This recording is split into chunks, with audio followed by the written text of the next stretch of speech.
Hello friends, welcome to NS classes. My name is Neetu. आज फिर हम दो नई अपडेट के बारे में बात करेंगे। जैसा कि आप देख रहे हो, पहली है कि एक और बड़ी जो शिक्षक की भर्ती है उसको रद्द किया जा रहा है, और दूसरी है इंग्लिश मीडियम के जो स्कूलों में जो शिक्षकों के पद खाली पड़े हैं उनको भरने की कवायद की जा रही है। ठीक है, तो आइए एक एक करके हम दोनों को डिटेल में डिस्कस करते हैं। पहली अपडेट है, टीजीटी इंग्लिश टीचर की जो भर्ती है उसको रद्द किया जा रहा है। ठीक है, तो 2015 में आपकी 1035 पदों के लिए टीजीटी इंग्लिश की जो भर्ती निकाली गई थी और उसका एग्ज़ाम भी हो गया था। ठीक है, उसका रिटर्न भी हो गया था। उसके बाद जो है उसका रिजल्ट आना बाकी था और बच्चे जो थे उसके रिजल्ट का वेट कर रहे थे। ठीक है, सरकार के इस फैसले के भर्ती परिणाम का इंतजार कर रहे हज़ारों आवेदकों के साथ अन्याय होगा। ठीक है, तो ये बहुत ही गलत है कि आपने फॉर्म भर दिया है, आपने एग्ज़ाम दे दिया है, आपकी सारी फॉर्मेलिटी पूरी हो गई है, सिर्फ आपका रिजल्ट रहता है और फिर ऐसी भर्ती को रद्द किया जाए।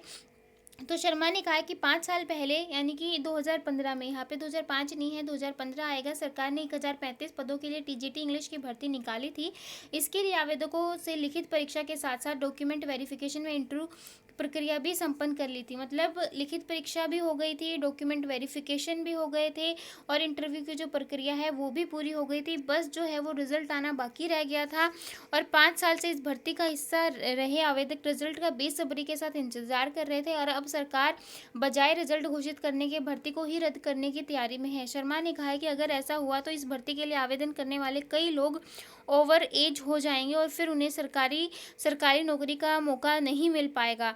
ठीक है, शर्मा ने कहा कि भाजपा सरकार की अगर टीजीटी की भर्ती को रद्द किया तो इसका डटकर विरोध किया जाएगा। ठीक है, तो पहली अपडेट ये है। सेकंड देखो कि इंग्लिश मीडियम के स्कूलों में शिक्षकों के पद को भरने की शुरू होगी कवायद। ये आपके यूपी यानी कि उत्तर प्रदेश से है। महामारी के कारण इन सभी स्कूलों में बंद चल रहे हैं, लेकिन उम्मीद है कि जुलाई से नया सेशन जो है वो शुरू होगा, और जैसे ही नया सेशन शुरू होगा तो ऐसे में बेसिक शिक्षा विभाग ने इंग्लिश मीडियम स्कूलों के रिक्त पदों को भरने की कवायद की है। ठीक है, तो 2499 परिषद विद्यालय हैं, जिसमें से पिछले 2 सालों में 300 स्कूलों को इंग्लिश मीडियम स्कूलों में परिवर्तित कर दिया गया है, सरकारी स्कूलों को। ठीक है, तो इन्हीं इंग्लिश मीडियम स्कूलों में जो शिक्षकों की नियुक्ति की प्रक्रिया है वो शुरू की गई थी, लेकिन विभाग अभी सभी पदों को पूरी तरह से नहीं भर पाया है। और तभी क्या है, इसी बीच महामारी का दौर शुरू हो गया और इस दौर के शुरू होने पे जो शिक्षकों के जो विभाग की जो मतलब जो भर्ती हो रही थी उस पर रोक लग गई थी, और जुलाई में विद्यालय जो है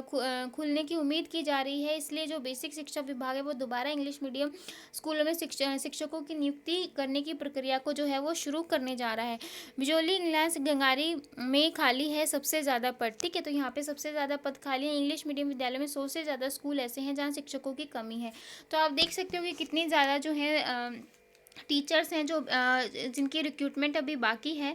तो उम्मीद की जा रही है कि जुलाई अगस्त में हर किसी स्टेट में जहाँ जहाँ रिक्रूटमेंट है, जहाँ जहाँ खाली पद पड़े हैं, वहाँ पे शिक्षकों को नियुक्त किया जाएगा। आई होप आपको जो इन्फॉर्मेशन है वो इन्फॉर्मेटिव लगी है। अगर लगी है तो प्लीज़ चैनल को लाइक और सब्सक्राइब करना बिल्कुल मत भूलिए। ऐसे ही अपडेट के लिए चैनल को आप सब्सक्राइब कर सकते हो, नोटिफिकेशन बेल पे क्लिक कर सकते हो। तो फिर मिलेंगे नई अपडेट के साथ, तब तक के लिए बाय एंड थैंक यू।